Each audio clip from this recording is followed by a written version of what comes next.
Halo Sobat Inspirasi, masih ingat dengan tamu podcast kami yang kami tayangkan pada tanggal 17 Juli 2021 lalu?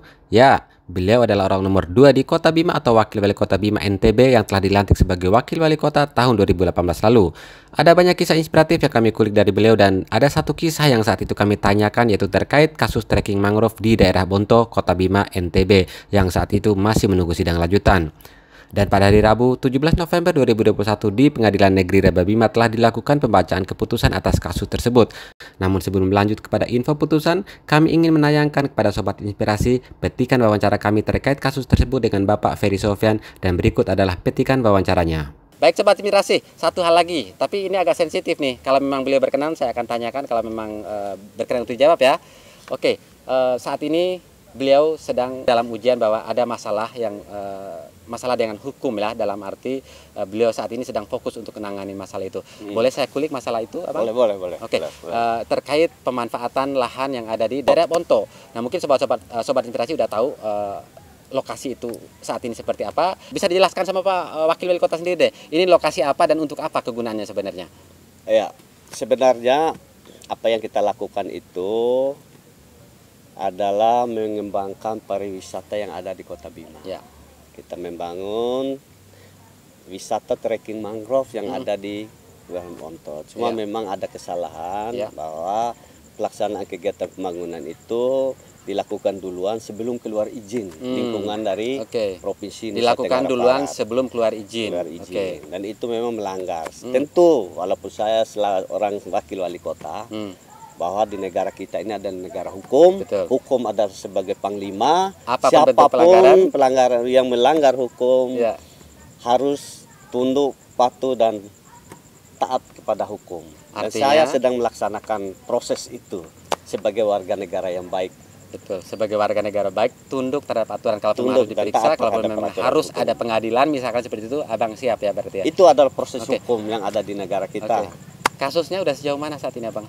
Dalam proses persidangan. Dalam proses persidangan. Persidangan ke berapa? Udah beberapa kali sidang?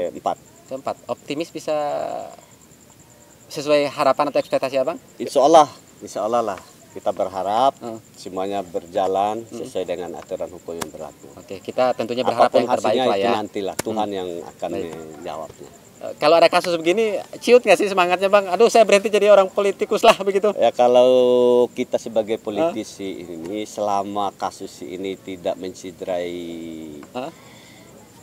harkat, martabat dan moral dalam artian seperti kasus korupsi, kasus pembunuhan, kasus amoral, pelecehan seksual, itu mungkin tidak membuat kita ciut. Karena nawaitu saya semata-mata untuk membangun daerah saya sendiri, memberikan destinasi wisata yang gratis, yang murah untuk warga masyarakat Kota Bima. Sebagai bentuk terima kasih saya kepada warga masyarakat saya yang sudah mempercayakan saya dan sudah memilih saya menjadi wakil wali Kota Bima. Dan pada kenyataannya Sobat Inspirasi bisa kita lihat di berbagai media sosial banyak kali warga Bima yang memanfaatkan objek itu sebagai alternatif objek wisata. Objek wisata selfie, mungkin ada yang mau datang jalan-jalan sore, itu sangat dirasakan sekali mungkin manfaatnya bagi sebagian orang. Walaupun bagi sebagian orang ya bukan tidak bisa dinikmati, tapi ada proses mungkin tadi diakui secara gentle tidak melalui prosedur begitu ya. Tapi kita cukup salut sama beliau. Beliau mengakui bahwa tidak berarti karena beliau adalah seorang eksekutor lalu semena-mena bisa melakukan sesuatu begitu ya.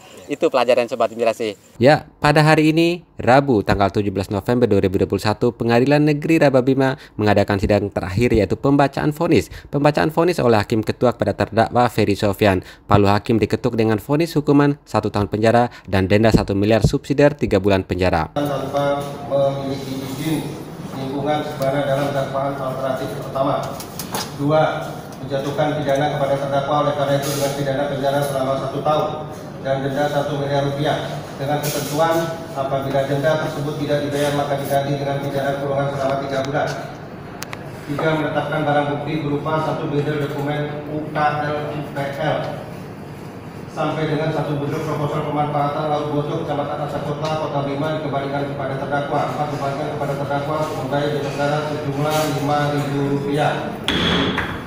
Tim kuasa hukum masih akan mempertimbangkan untuk banding atas putusan hakim tersebut. Usai sidang, Bapak Ferry Sofyan terlihat meninggalkan ruang sidang dan masih enggan untuk memberikan pernyataannya. Kita berharap semoga putusan yang diambil maupun langkah yang akan diambil oleh Ferry Sofyan dan kuasa hukumnya ke depan akan tetap berjalan dengan baik dan menghasilkan keputusan yang adil bagi semua pihak. Kontributor Bima, SCPD Channel, Bima, NTB.